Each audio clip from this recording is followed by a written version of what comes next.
Hello everyone, and welcome to the IFST Sensory Science Group webinar, a sensory and consumer scientist's guide to artificial intelligence. My name is Stephanie Mitchell. I'm the chair of the IFST Sensory Science Special Interest Group. The group allows members interested in sensory science to engage and share knowledge with fellow professionals. We cover a wide range of topics relating to the sensory properties of food and drink, including sensory testing and analysis, consumer trends, neuroscience, the impact of social networking, and health and wellness. We're also involved in accreditation and examination of sensory training and the review and promotion of ethical and professional standards. This webinar is the first in a series, replacing our planned June conference, which has been cancelled due to the COVID-19 pandemic.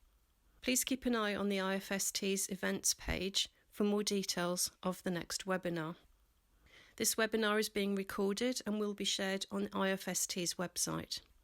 Feel free to make comments and ask questions throughout the webinar using the Q&A function, which should be at the bottom of your screen.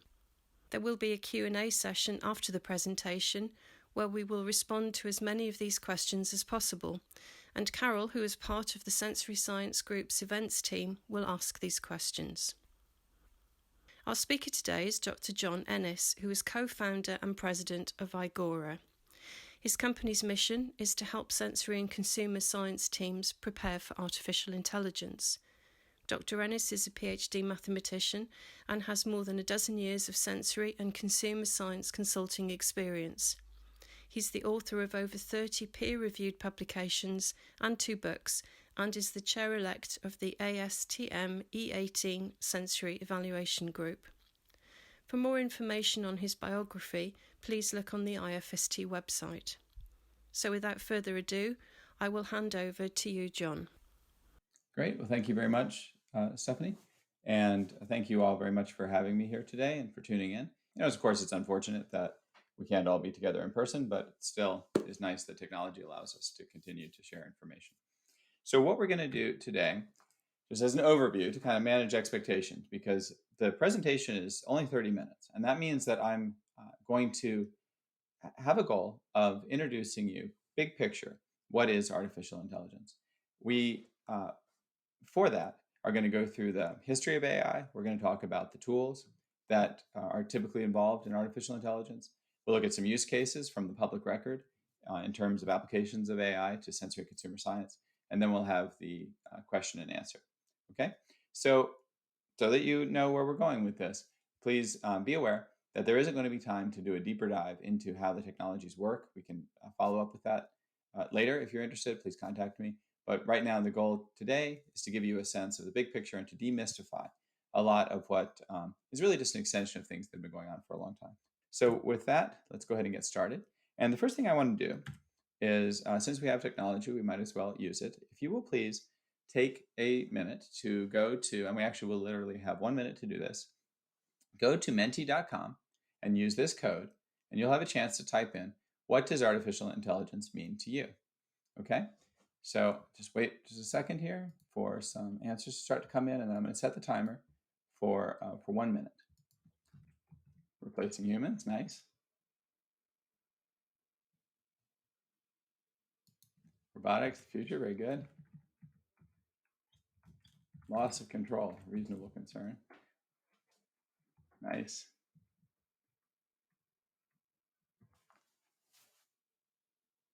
So we've got emulating human technologies, working out what humans want, more efficient, smart learning, science fiction, faster analyzing, thinking without thinking. That's very interesting. Forecasting, we're going to definitely see forecasting. Automation, that's a big part of it for sure. Fast, smart, automatic intelligence, using computers to do, yeah, well, that's a good one right there. Robotics, interesting. Interesting to see the overlap between robotics and AI coming up here. Okay, great. So I'll go ahead and leave that open, but we're going to move on. So if you have more things you'd like to say, we can go ahead and take a look at that. It will be interesting. And then maybe we can share the results. Actually, maybe do a text analysis on it. All right, so let's talk, to answer that question, let's first take a step back and say, what is intelligence? So intelligence is the ability to achieve complex goals. That's, I think, um, a very general definition that really is coming from psychology and other studies of human behavior. So we need to think about, okay, what does it mean to be artificial? And if you have an Amazon smart speaker, I'm not going to say the name because I have one in this room, you probably have had the experience of artificial in the sense of fake. In fact, recently I asked Google Assistant to show me pictures of mothers, I think it was. I was trying to show my 4-year-old son something. And Google said, okay, now showing you videos of murders. And I thought, oh no, please stop. Uh, that was an example of fake intelligence. I'm probably actually on some sort of FBI watch list now, thanks to that query that went wrong. In this case, though, we don't mean fake. What we mean is artificial in the sense of artifice. So we mean made by human beings rather than occurring naturally. So here's a definition. This is one of the co-organizers of the world's first AI conference, which was in 1956. So this is John McCarthy. He said, the goal of AI is to make machines solve the kinds of problems now reserved for humans. And so I would say that a very good definition of artificial intelligence is, to go back to this slide here, that artificial intelligence is the use of machines to achieve complex goals. It's a very broad definition, very wide net that we're casting here. And I think it's important to keep that in mind because there's a kind of a joke in the AI community that, like, what's the difference between artificial intelligence and machine learning? And people will say, well, it's machine learning if it's written in Python, and it's artificial intelligence if it's written in PowerPoint. So I'm sure you all found that very funny. It's when you're giving one of these talks, you don't hear people laughing. But anyway, it's good to know that AI is actually a fancy term to describe something that's been going on for a long time. So in an effort to demystify AI, we are going to quickly go through the history of artificial intelligence. Okay, so this is Charles. This is a reproduction of what Charles Babbage, who we'll see in just a second, intended to be a kind of world's first working computer. This was the difference engine. And the idea of this machine was that there's a crank on the side here. You turn the crank, a bunch of computations would happen, and answers would come out the other side. So this was in the early 1830s, and we'll see Charles Babbage on the next slide, but I just want you to see on this picture that this already is a somewhat complicated, a complex task or a complex goal that's being accomplished. The situation with Charles Babbage was he was a professor in the early 1800s. He was actually the Lucasian professor of mathematics at Cambridge, which was the same position that Isaac Newton held, and I think later Stephen Hawking. I believe Stephen Hawking held that post as well. It's a very prestigious post. He was aware of the problem in navigation, where sailors who were out at sea would be trying to navigate their boats. They would be making measurements, and they would have to use tables in order to guide their decisions. And the problem is the tables were full of errors because human beings had made calculations and handwritten in the original copies of the tables their answers in. And over time, these answers would propagate, and sometimes there would be new mistakes that would appear. And so they needed a way to produce these books. So it was actually a complex goal to produce a book of logarithms. And Babbage had the idea that you could build a machine that could crank out the answers that would go into these books. So already, actually, in the early 1830s, we see efforts for what might be described as artificial intelligence. Something very interesting figure in the history of AI is Ada Lovelace. She was the daughter of the poet George Gordon Lord Byron. Her mother encouraged her to go into mathematics so as to not end up like her father, who apparently was a somewhat wayward father. So Ada Lovelace met Charles Babbage in 1833. And when she was incredibly, I would say, a genius, she had the vision to understand that this machine that was being used to make tables, she said, might someday compose elaborate and scientific pieces of music of any degree of complexity or extent. She was the first person to recognize that these computations could be used really for artistic aims. And it may have come from her having this kind of dual background, with her father being a poet and studying mathematics.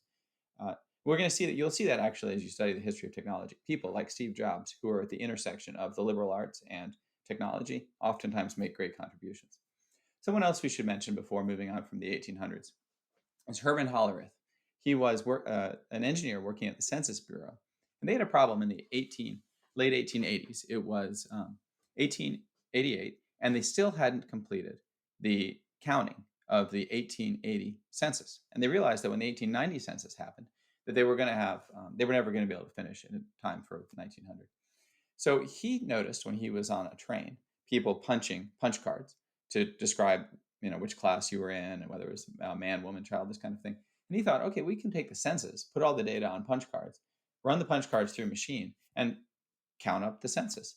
So that was the beginning of a company that was called the Automatic Tabulation Company, and that eventually became, it was the Tabulating Machine Company, which eventually became IBM. So in the late 1800s, you have this complex goal, which is to count up the census. That was very complex at the time, and they used a machine to solve the problem. So you could argue that artificial intelligence was already happening in the 1800s. Okay, then we move into the 1900s, and we have two figures here who sort of dear to my heart. On the left, we have Claude Shannon, the inventor of digital computing. That was his master's thesis. It's kind of hilarious to think about inventing digital computing for your master's thesis, but that's what he did. And then Alan Turing, who you all may be familiar with from either history or even Hollywood movies. There was a movie called The Imitation Game. He along with Alonzo Church created the theory of computation. So these are the two people who really gave us a lot of the intellectual framework that modern AI runs on. Moving forward into the 1950s, and this is really interesting when you get into the history of AI, is to be aware that as much as AI is now in the popular imagination, it's been going on for a long time in various forms. In 1956, there was the first AI workshop, which happened at Dartmouth College. And in the 60s, things were looking good enough that they thought that they were going to actually solve the problem of artificial intelligence. Here's a quote from Marvin Minsky. Within a generation, the problem of artificial intelligence will be substantially solved. Now, unfortunately, that didn't happen. They didn't really, first off, they were thinking about things in the wrong way, as we'll see, at least in terms of their ability to handle complex tasks. They did make some progress, but in 1974, the funding dried up in the US and the UK, and there was what is called now the first AI winter. There was a revival of AI in the 1980s. This is when people like Geoffrey Hinton, who's a professor at the University of Toronto, and I believe now also works for Google, realized that you had to look at how people learn things. People don't learn everything through rules, and that's what they were trying to do early on. They were trying to program out essentially elaborate flowcharts to create, to accomplish these complex goals.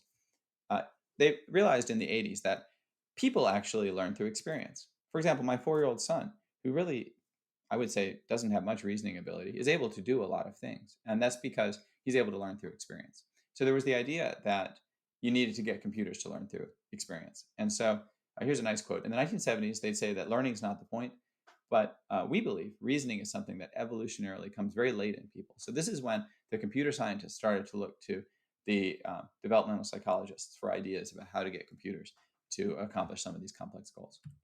So that went well, but unfortunately they didn't have enough computing power and they didn't have enough data. So there was the second AI winter.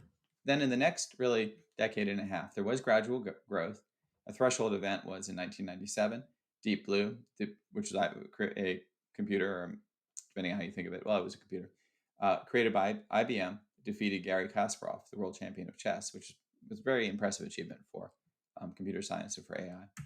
And then finally, what's happened in the last going on decade now has been what's called the deep learning explosion. And we're going to look at deep learning and what it is in just a minute. But here's a really nice quote. The deep learning is amazing. These large problems that we've now tackled, people would have told you were impossible 100 years ago. That's a quote by demystification, who's the gentleman on the right here. He's the co-founder of what is now Google DeepMind. And in 2016, a program called AlphaGo, which was created by his company, defeated Lee Sedol. So this person at the top is Lee Sedol. He's a world champion Go player. Many people thought that Go was such a complex task that performing well at Go was such a complex goal that computers wouldn't be able to achieve human performance for decades, if ever.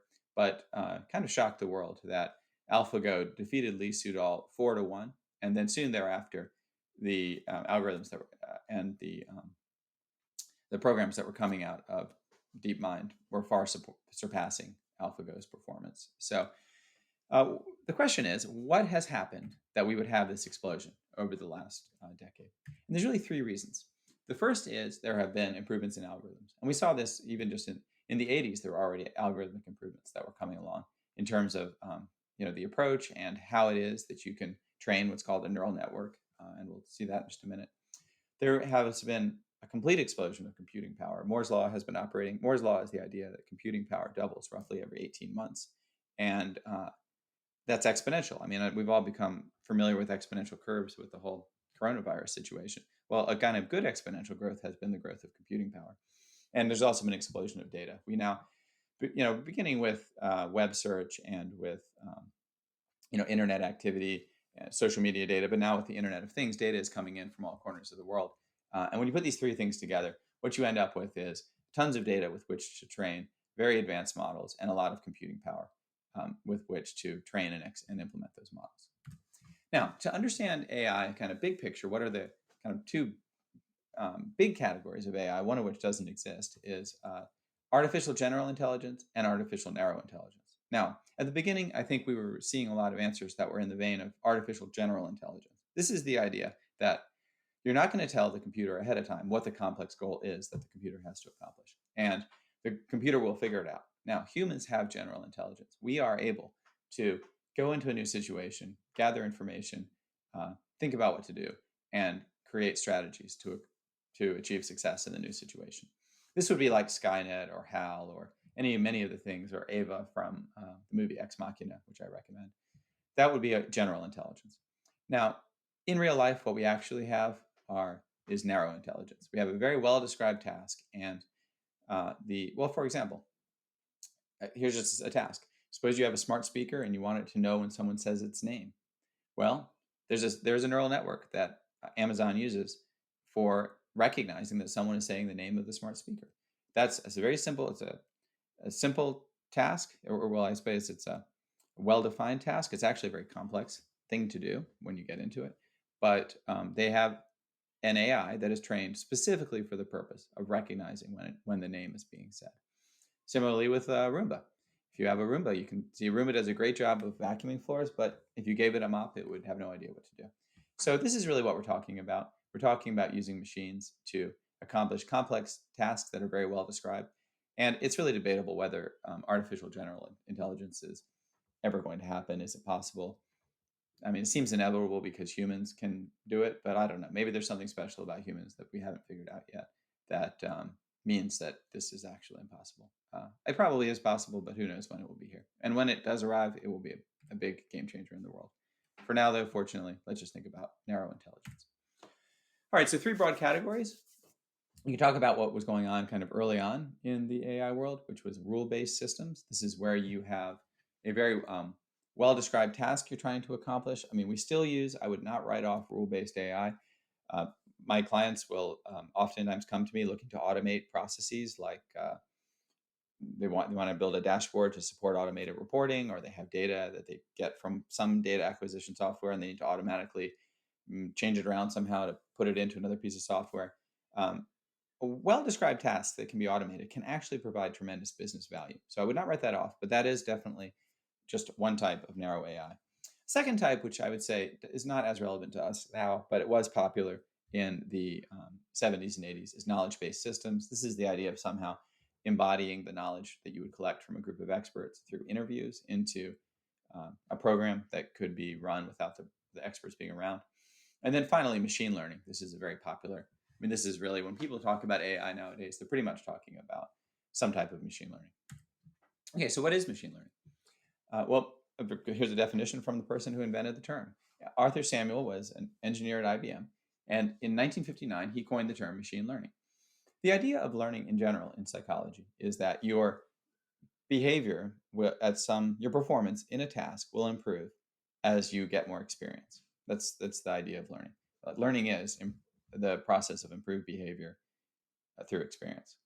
Now, Arthur Samuel said here, this is the ability of computers to learn without being explicitly programmed. Okay, what he means here is that you set the computer, you set up the initial conditions of the computer, and once those initial conditions are set, it will get more experience. Now, to a computer, experience means data.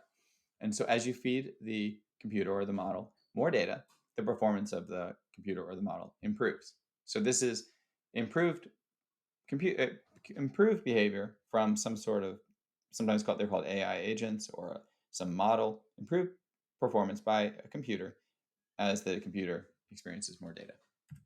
Now, here's kind of a hierarchy, and I would say there's a little bit of debate about whether every aspect of machine learning and deep learning falls into the category of artificial intelligence. Some people who work in the field of AI will say that you can use deep learning to accomplish tasks that are not particularly complex. And so there is, I would say, you should be aware, there's a discussion going on about the extent to which machine learning and deep learning all fit into AI. But I think a useful framework here is to think about AI is the use of computers or machines more generally to achieve complex tasks or complex goals.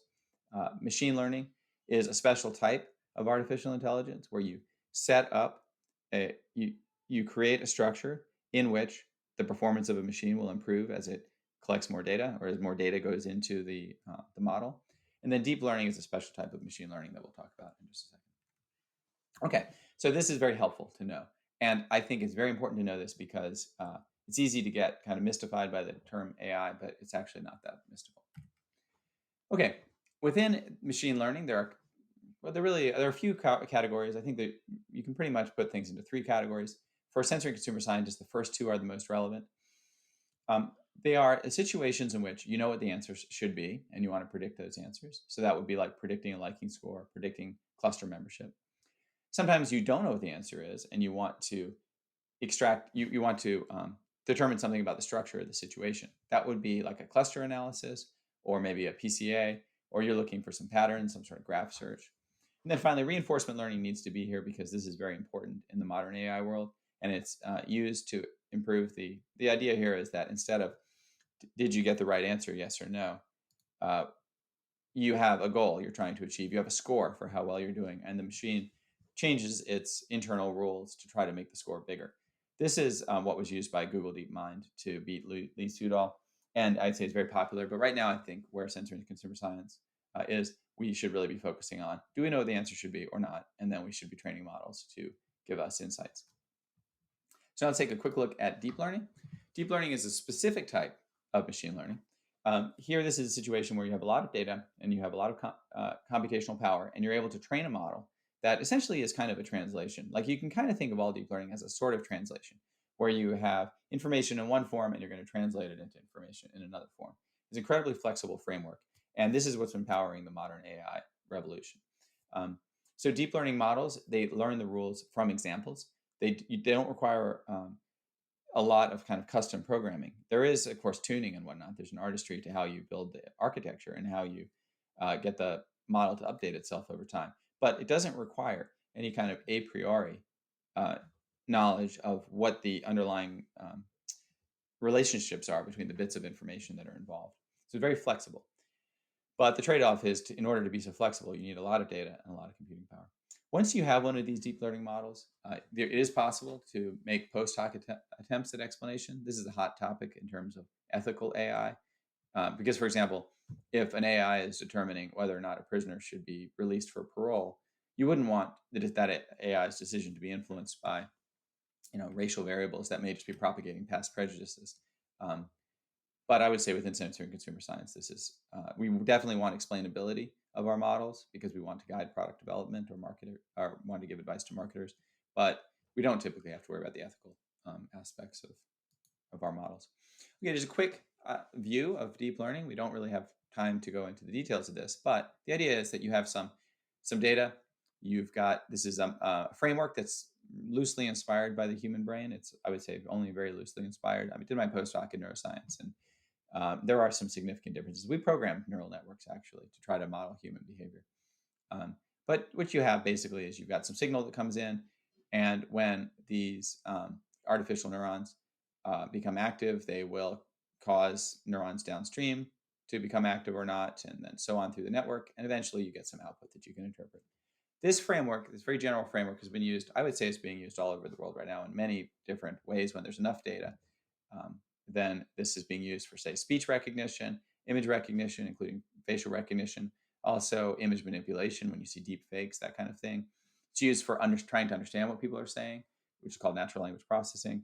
You've got, in medicine, you've got drug discovery, or you've got CT scans. Maybe you've seen AIs are being used to try to give diagnoses of predict whether or not someone has coronavirus or how serious it is. This is used in e-commerce for recommender systems, mobile advertising, bioinformatics, gene research, this kind of thing. You definitely are seeing these tools be used more and more. Mobile advertising and fraud detection, high frequency trading within the financial sector. Okay, so then to kind of wrap up this section, we'll get into our use cases. Which types of problems are well suited to machine learning? I think to guide your thinking on this, I would say really think about these two areas where you're trying to search for a pattern in a very large space. And if you could hire an intern who had a great memory and unlimited stamina and all the time in the world, you would put them on that task. That's a good task for an AI, searching through a large space. And in the use cases, we're going to see examples of that. And then we've got predictions on tasks so predictions in general, but especially when it comes to deep neural networks on tasks that humans, maybe experts, can do quickly. So this would be, and we'll see some examples of this in a minute, looking at a picture and deciding whether or not the product in the picture is acceptable, or maybe taking data. Maybe you have data that's being collected as you've got product coming down the factory line. You've got measurements that are being made, and you have to decide if things are in spec or out of spec. That's a prediction, and a human could do it. Maybe they would need experience, but they could do it quickly. So if you're thinking about a decision that someone could make in just a few seconds, that would correspond to a process in the brain, which is going to be very similar, actually, to the picture I showed you of how information propagates through a neural network. Those kinds of quick responses that humans could make, it's good to ask yourself, can we train a neural network to do that? So those are two big categories. As far as the prediction goes, though, if you're not trying to use deep learning, and I think there are many more applications in sensory and consumer science to use machine learning techniques that aren't actually deep learning, because we don't usually have enough data. You can do interesting things like predict liking in a drivers of liking setting, or predict cluster membership if you have clusters. And we can talk more about that at the end in the Q&A. Okay, so think about this: searching or predicting. Those are the kind of way to think about the use of machine learning and really AI in sensory and consumer science. And then, of course, you have all the automation. Okay, so let's look at some use cases.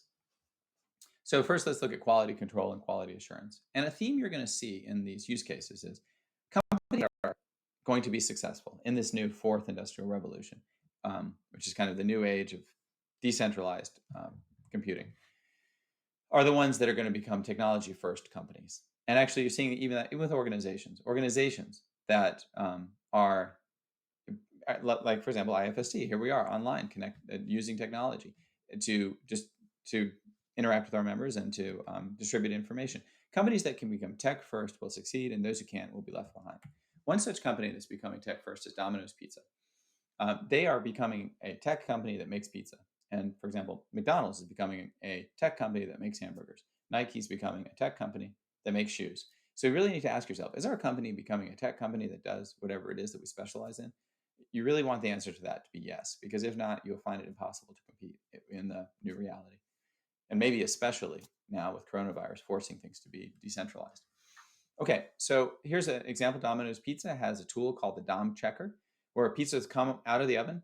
There's a camera that's mounted. The model has been trained to recognize whether or not the pizza is acceptable based on, now I believe this is a deep neural network that's been trained, but it is going to be looking at things like because what it's getting is a picture. So it's diagnosing things like the temperature, whether or not the toppings are distributed, how well cooked is the crust, this kind of thing.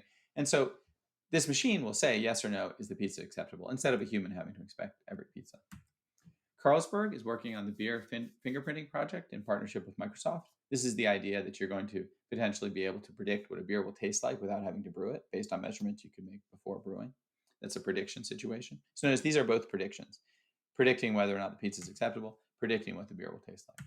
When it comes to searching, we see a lot with idea generation. So a great example of the use of AI for searching was a project that Unilever did, where this led to they were trying to figure out it led to new product innovation.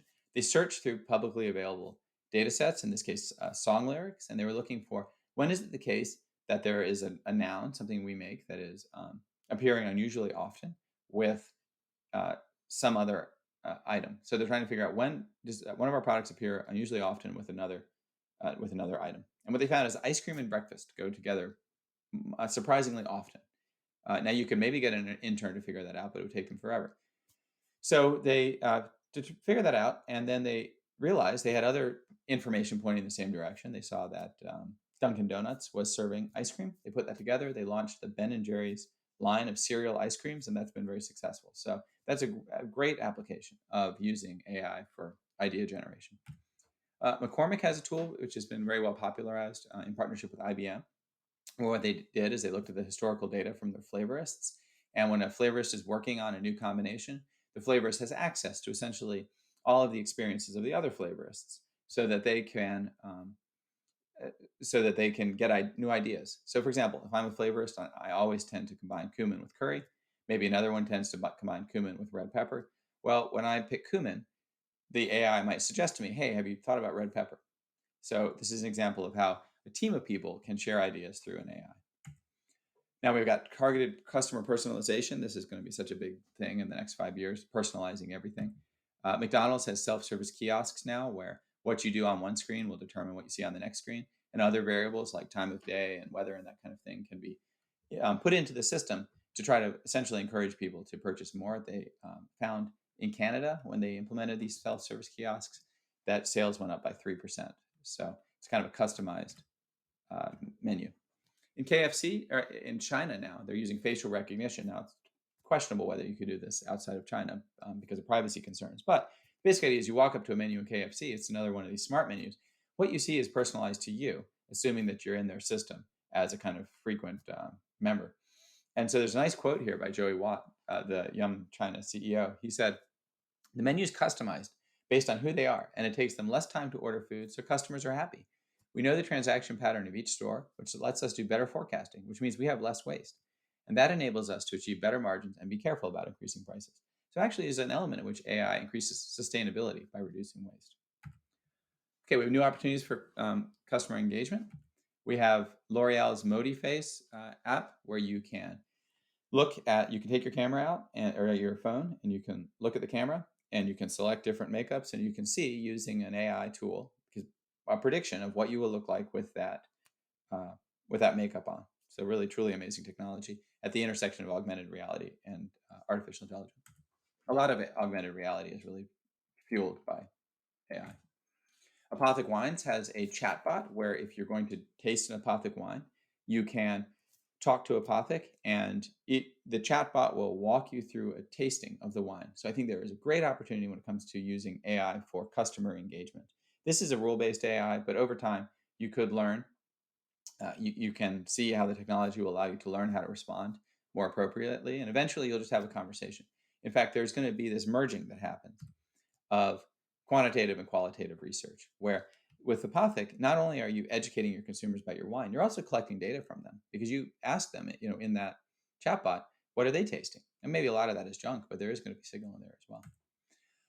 Okay, QuenchTech is a company that's integrating chatbots into online surveys, and I think it's a great future for turning surveys into something that's more like a conversation. On my podcast, Agoracast, I recently had a conversation with Bettina Picaris-Fissman at Wageningen, and she was talking about looking at historical data to do machine learning to develop new surveys so that when someone is in a survey, once they make an answer to one question, maybe you can predict their answers to other questions, and you don't have to ask them those questions. You can skip ahead, go ask other questions that would provide more information about that person. So you're going to see all of these technologies coming together to turn surveys more into conversation. And something new that I can share that was presented yesterday at the SSP webinar here in America is that General Mills. Actually, I collaborated with them on this research. They share the results of pilot research that they have been conducting into smart speaker surveys. And I think there is an enormous potential. In fact, my company, Agora, has a platform for developing customizable smart speaker surveys. So if you're interested in that, talk to me. But the idea here is you can collect data with a smart speaker, hands-free and in the moment. So suppose that you want to get information about baby food products. Someone's going to be feeding their baby. They don't have time to give you answers with the baby food and the baby in their hands. But on a smart speaker, you can collect that data hands-free and in the moment.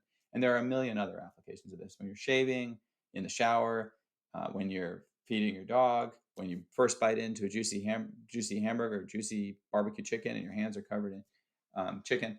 So I think that smart speaker surveys are not going to replace our conventional surveys, but they will supplement them.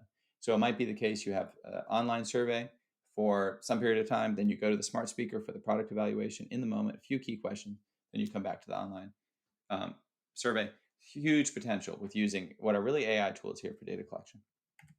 Okay, so to wrap up, AI is good at finding patterns in large spaces. It's good at predicting often simple outcomes like is something present or not, but the complexity is increasing there as far as the predictions. And depending on the model, the models that are less general can handle more complex tasks. They just require you to put more subject matter expertise into the model. You need to know your data sources. You should know what you're trying to ask. And the biggest thing I would emphasize to everybody here is get started sooner rather than later. That there is a giant wave coming and you want to surf this wave. You don't want to try to paddle after it. It'll be too late. That even making mistakes now, trying some machine learning projects, trying using AI for data collection, starting to set up your databases, whatever you're going to do it now and actually it's a good time to do these things because of the limitations we currently have on in-person testing.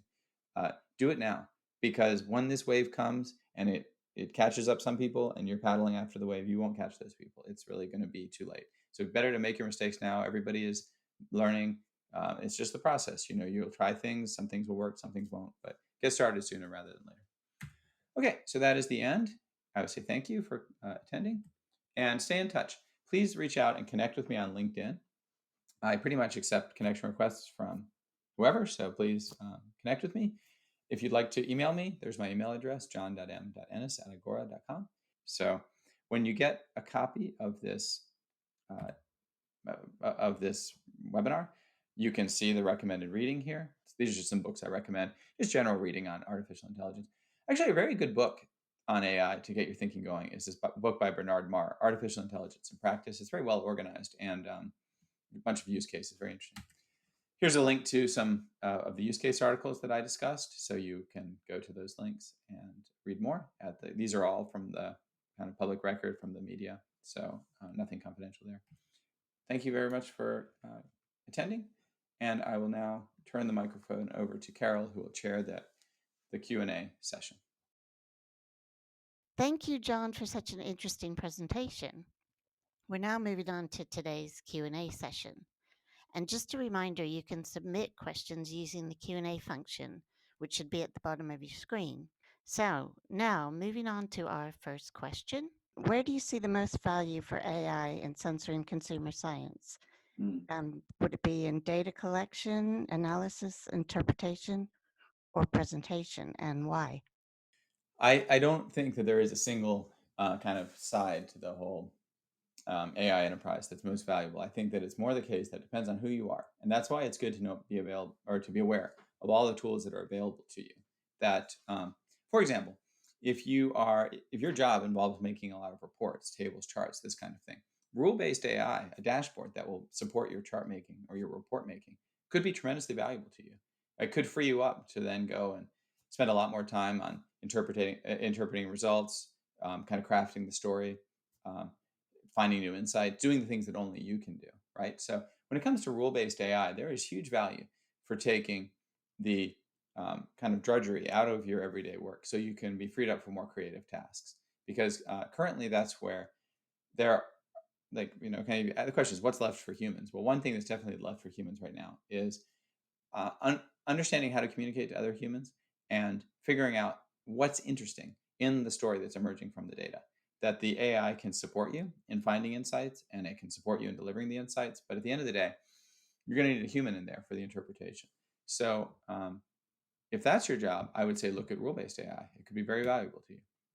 On the other hand, if you're in data collection, we talked about smart speaker surveys or chatbots, there might be some really good opportunities, or facial recognition, emotion recognition. I know that some of that stuff's a little controversial as far as how effective the emotion recognition is. But the basic idea of leveraging the AI tools for data collection, I think is super important.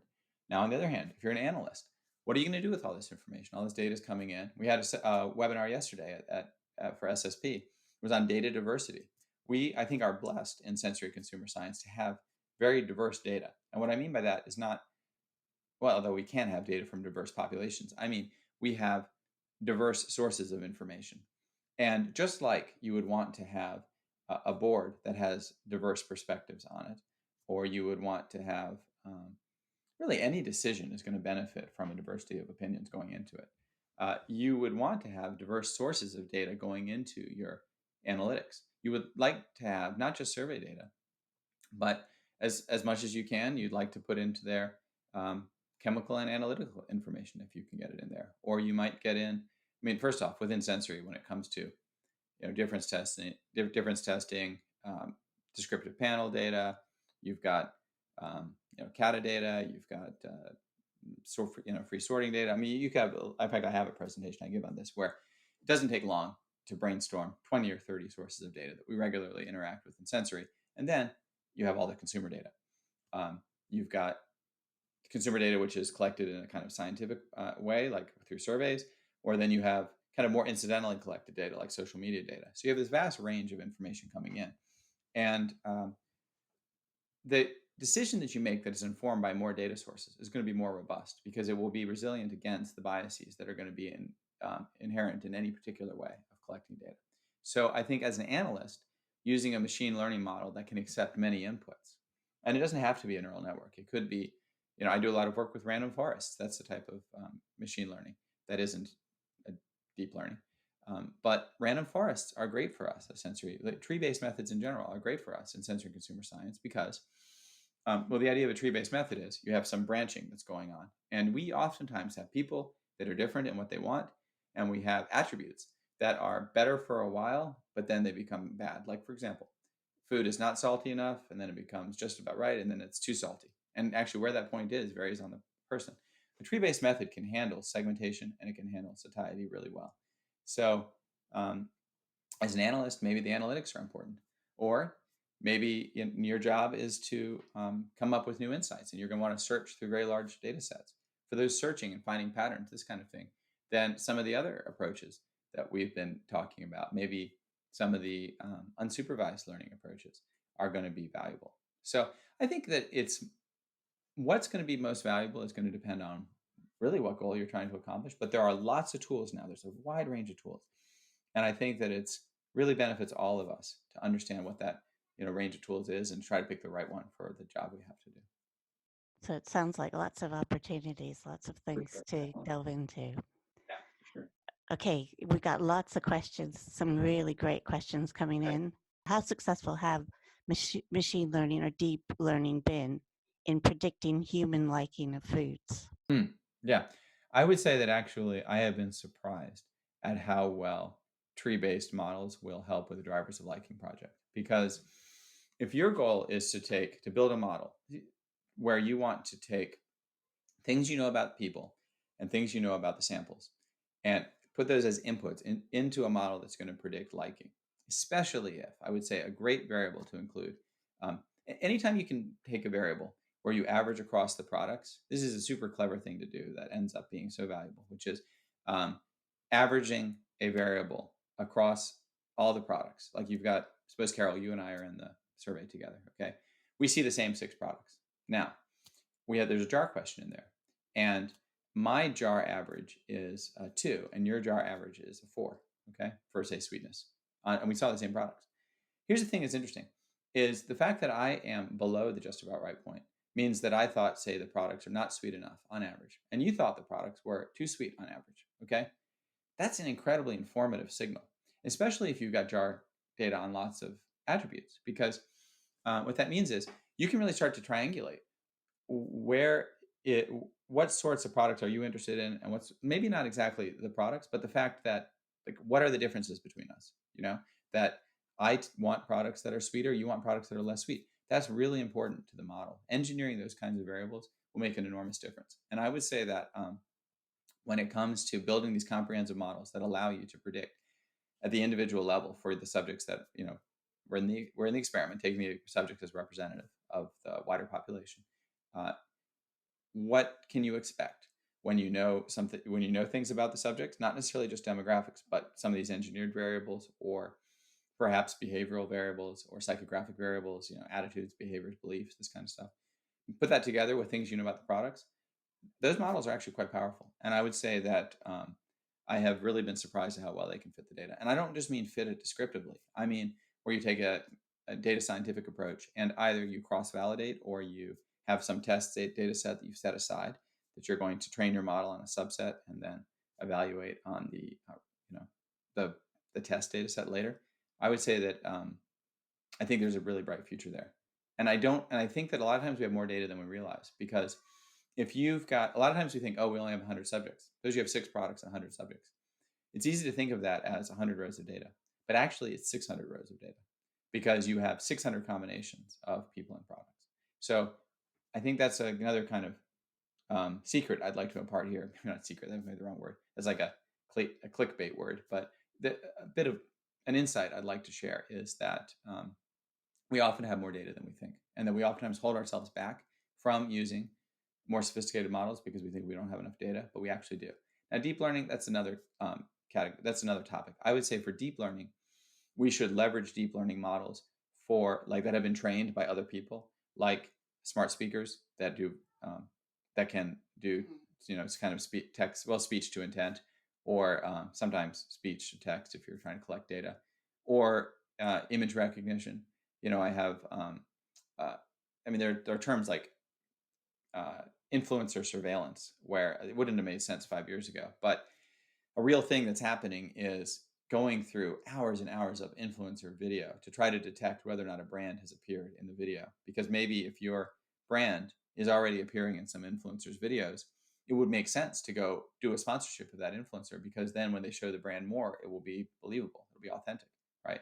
So there's a lot of the stuff that happens behind the scenes where we leverage deep learning models that have been trained. But I would say, in terms of our analytics, usually we're not using deep learning. We might use shallow neural networks, but not really deep ones. With good results, though, surprisingly good results. Also predicting cluster membership, surprisingly good results. Trying to figure out why is someone in this cluster instead of that cluster. Okay, so that's excellent. That's promising, and so there's also a role for using tools like Alexa and such. Oh yeah. You think about the tools that are already out there that other people have built and use them. Don't feel like you have to build everything yourself. It's called running in front of a train. When you try to build something yourself, look for things that have been built. What can we as sensory scientists do to prepare for AI? Should we all learn how to code? I don't think that's necessary at all. I think it's helpful. I mean, the closer you are to the data, the more that some coding will help you. And I really don't think there's anybody for whom learning some coding wouldn't be beneficial. I mean, it's just a healthy activity for your brain and thinking about things thinking about processes. I mean, really, the programming is just the instantiation of thinking about processes. That you have some process and then you're trying to explain it to a computer, more or less. So I think, yes, you should try to learn how to program, but it's not necessary. When I started Igor, I actually had this idea that, okay, I'm going to teach all sensory scientists how to program. And I would recommend R. I think R is a good language. It's got kind of a warm front end. Culture is very supportive. A lot of resources for sensory science within R. So I would recommend, if you're interested in programming, learn R. Get R for data science. Get analyzing sensory data with R. Get those 2 books and learn it. But it's not necessary. What I've found is there's kind of 4 areas that are required for preparing for AI. And they are that you should be leveraging advanced analytics for sure. And we've talked about that already. You should get your data together in some way that you can easily access arbitrary combinations of your data. You shouldn't be thinking within study. You should think about what happens. You should think about all the data you've collected as a comprehensive body of knowledge. You should get it together into a form where you can ask any question you want and easily get the data that would help you to answer that question. Okay. The technology I recommend for that is a graph database. And there is, in fact, between R, which is free, and Neo4j, which is kind of the preeminent graph database platform, they have a free local version that you can run. You can get very far organizing quite a lot of data sets really for free if you have the knowledge on your own computer. Now, eventually, you're probably going to want some enterprise level deployment, and then you need a graph database company like Neo4j, or another company that I have a good relationship with is a company called GraphAware. They have really good tools for text analytics, and so I can help recommend or broker those kind of relationships if people are interested. But you should learn about graph databases because that will allow you to combine all your data together in a way that's easily searchable. Okay, so we've got analytics, knowledge management. I would say rich data sources, diverse data sources. You should be thinking about how can we use technology to collect data that give us a view on the thing we're interested in from like many angles. It's kind of like the three blind men who are trying to figure out what an elephant is, and one is feeling the leg and saying it's a tree, and the other's feeling the tail and saying it's a snake or whatever. That's the way science often is. We're looking at the same thing from different perspectives. So leverage technology to collect data from diverse sources like this. Well, we're talking about smart speakers. I think there's huge potential there for in the moment data that would be really hard to get without a human, and even then there might be a bias. If a human standing in your bathroom with you when you're showering, might not be exactly the same data that you would just tell Alexa. Okay, and then the last kind of path here is automation, process automation. You should really look around and ask yourself, what can we automate? Because so many things, now, I mean, we write dashboards or sometimes workflows, scripts for our clients where 100 pages, 100 slides come out of PowerPoint, fully formatted, beautiful charts, tables in your company's branding automatically. You make some choices, you run it off. Now you can take those 100 slides and you can pick from them and you can tell your story. But if you're not doing that, you are at a huge disadvantage because someone else is.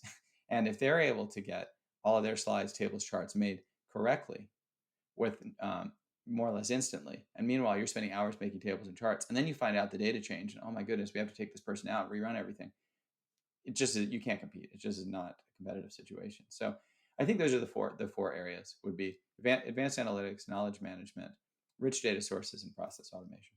Great. That's really lays it out quite clearly. Okay, when using AI in evaluating foods, how close and reliable is it compared to actual evaluation of foods done by trained panelists? Yeah, I would say that that's at the cutting edge, and that depends on the application. So that's what Carlsberg is trying to do with the beer fingerprinting project. And I actually haven't seen an update from them recently on how well that's going. That's something that I'm now getting into with my clients, and I would say that it's it does require a fair amount of data to be able to do that. It helps if there are pre-existing models within the company. Sometimes you have models where you're trying to predict some variables already from your chemical and analytical measurements, your objective data. If you already have those models, you should try to leverage them.